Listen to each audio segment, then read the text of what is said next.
To do and speak to you about the first word of the Lord Jesus Christ in the cross. It's found in Luke 23, verse 34.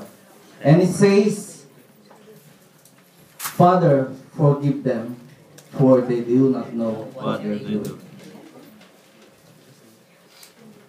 If we could listen to the people, for sure, there are an ever-ending series of heartbreaking problems.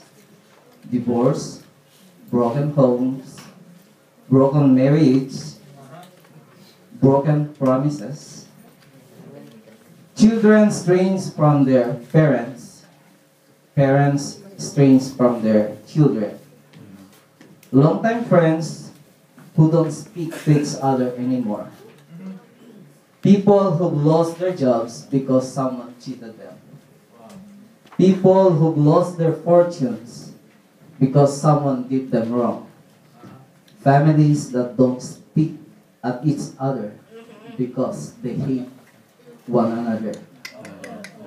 How do you forgive this situation like that?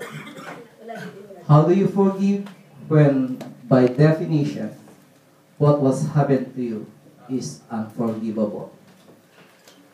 I just want you to bring in the place wherein during the crucifixion, so that you could relate to what I'm saying now. It's Friday morning.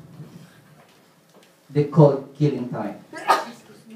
Outside the Damascus gate is a road, and on the other side of the road is a flat area.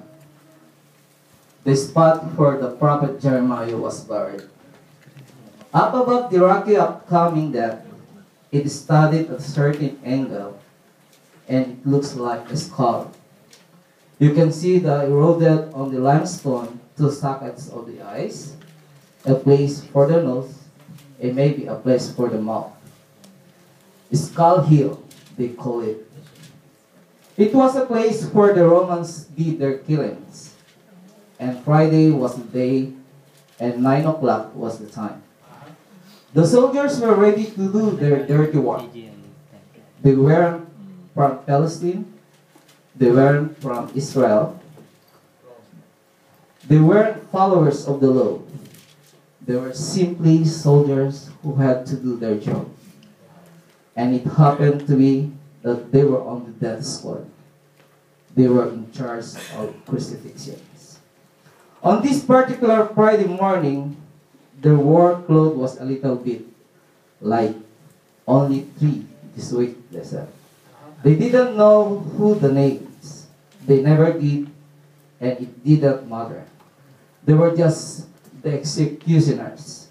From their point of view, it didn't matter. Guilt or innocence wasn't their business. They'd go crazy if they started worrying about things like that. They just had a job to do. And to do their job, they needed 2 things. They needed toughness, and they needed good technique. So it's 9 o'clock in the morning. Up the road comes a group of people. The soldiers know that the 2 men are crucified are just average, ordinary criminals. The kind of low-life scum that fills the big city anywhere in the world. That's no big deal. But the 3rd man, the one up north, the preacher from Nazareth, his case is different.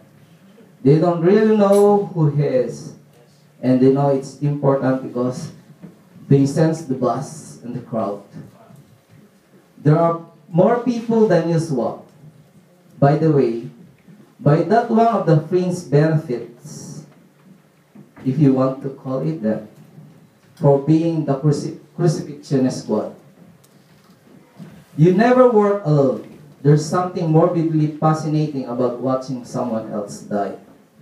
The people of Jerusalem, morbidly fascinating about watching someone else die. Well, maybe they didn't love it, but they couldn't stay away. Some strange magnetic force drew them back to the Skull Hill